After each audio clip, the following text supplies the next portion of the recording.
We continue with reactions and tributes to the late Pravin Gordhan. We're joined now by Johann Van Loggerenberg, a former SARS executive. Johann, a very good afternoon to you. Thank you very much for your time. First, your reaction to the departure of Pravin Gordhan. Good afternoon, and to your viewers. Well, I'm deeply saddened. He's somebody that played a very important part in my life in my late 20s, into my 30s and my 40s.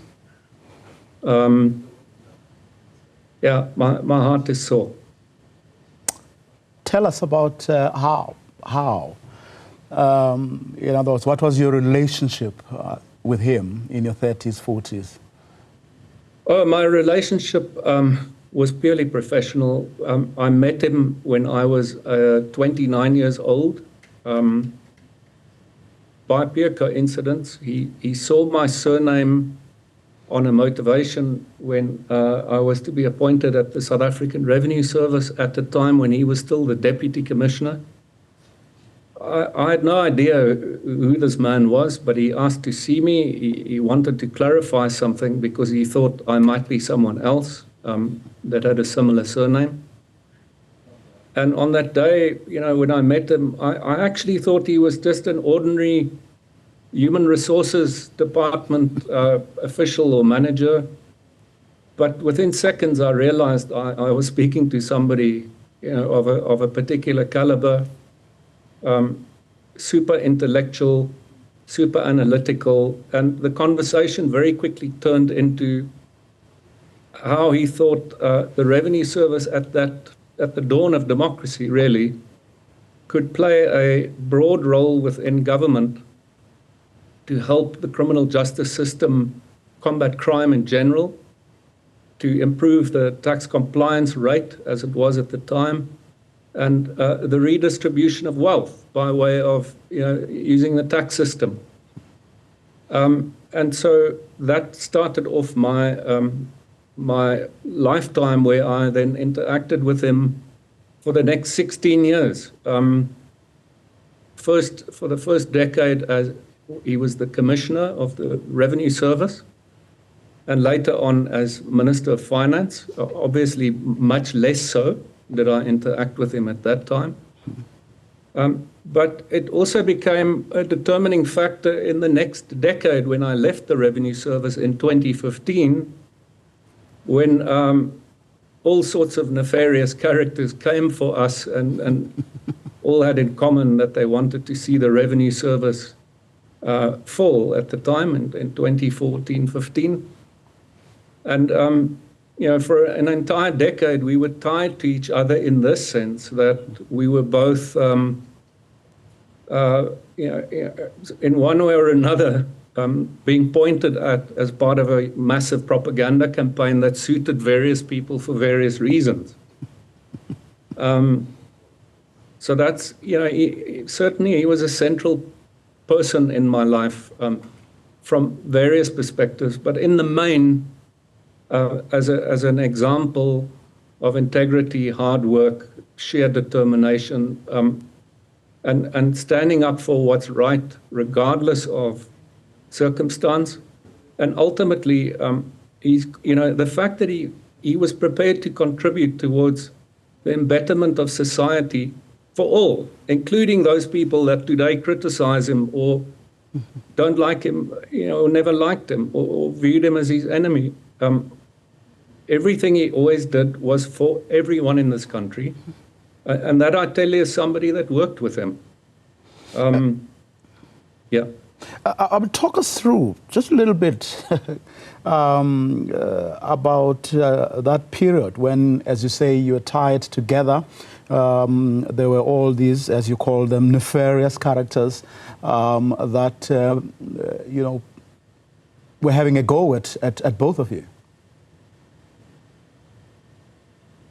Yes, well, I wrote quite extensively on it some years ago.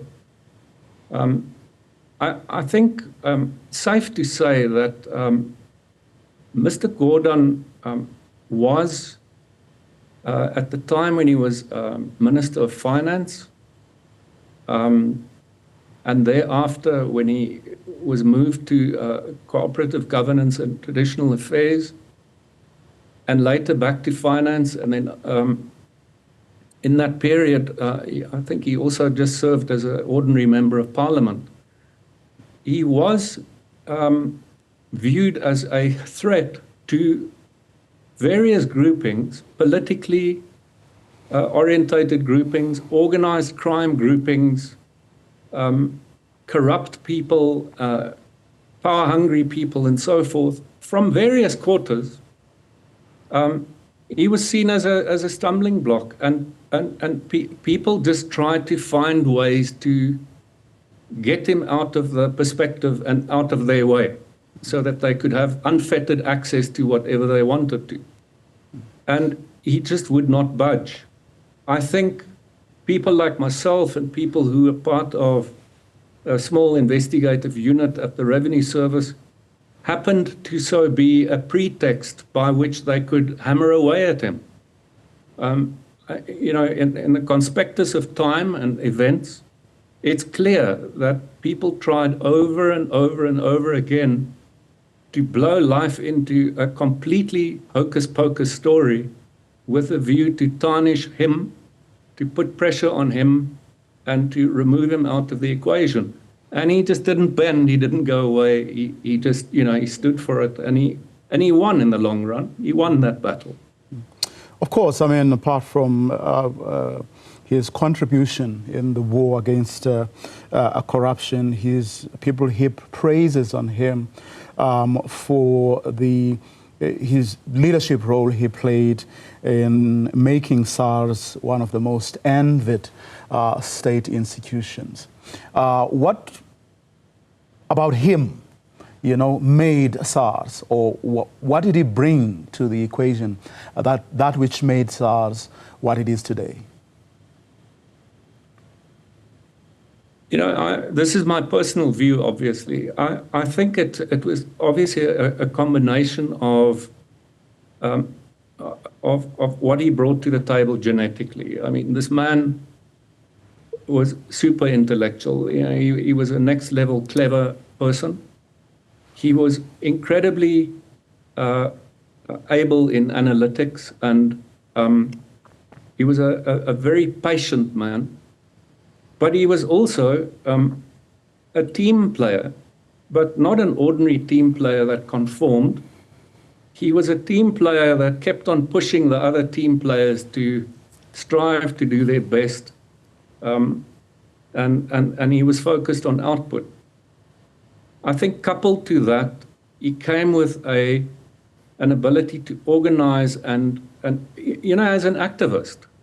I remember in the years in the early years at the Revenue Service, I genuinely felt, and I know many of my colleagues felt so too, we felt that we were continuing with the struggle that, you know, that basically collapsed the apartheid government. We felt this was the second wave of taking forth the next phase of the struggle. And we all felt like activists. And he spoke about the higher purpose. It was a term that he used frequently, which caused us to, you know, work late or work through the night or work on holidays or weekends, save money and so forth, and really try to do our best with what we had when we could.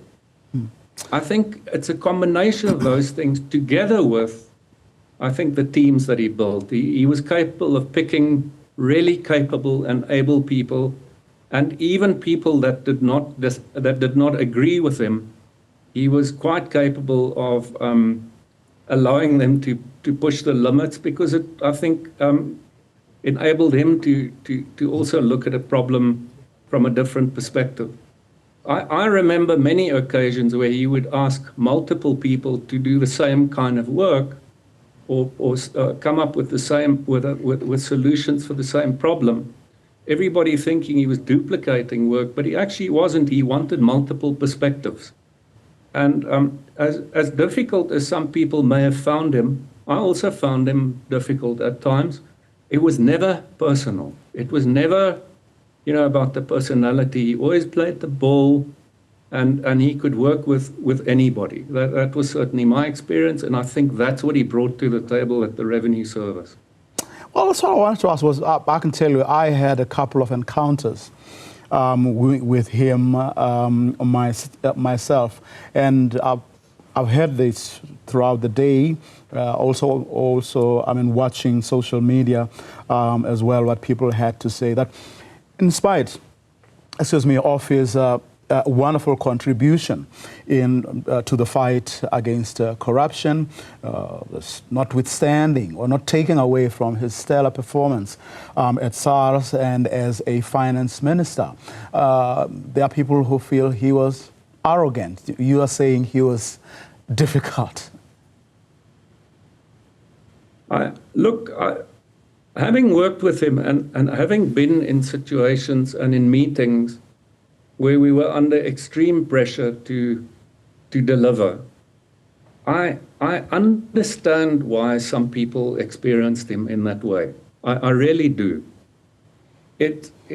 My own explanation of that is that he was never somebody who had time for niceties, or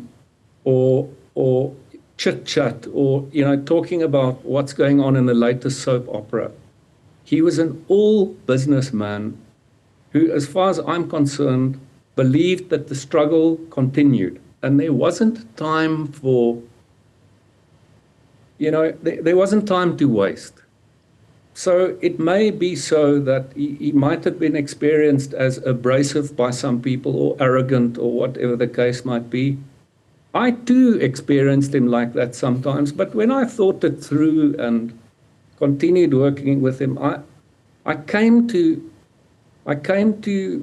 understand what he was about. This man was about dedicating every waking moment of his life towards seeing through the intent of the Freedom Charter. And yeah, I accept that some people didn't like him, and I don't think it worried him all that much. I think if people wanted to criticize him, they were welcome to do that. It didn't mean that he would write them off and not stand up for them if something was wrong. He treated everybody fair and equal, and he was just a very unique personality in that sense. I must tell you, though, I have at times also seen a soft side to him, but it wasn't a side that he showed frequently or often.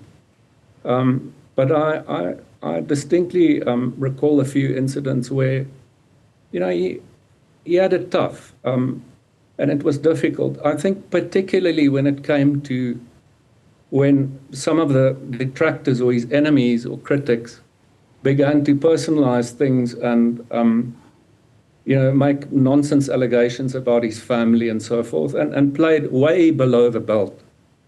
Those sorts of things, they do touch one's heart, and I did see moments where these things did affect him. And then, like any father or any parent, you are going to stand up and you are going to defend those people that you're responsible for and that you're part of the household. And so in those instances, he might have lost his cool, and I would have too, and I think anybody else would have. Johann Van Loggerenberg, thank you very much for your time. Really appreciate it.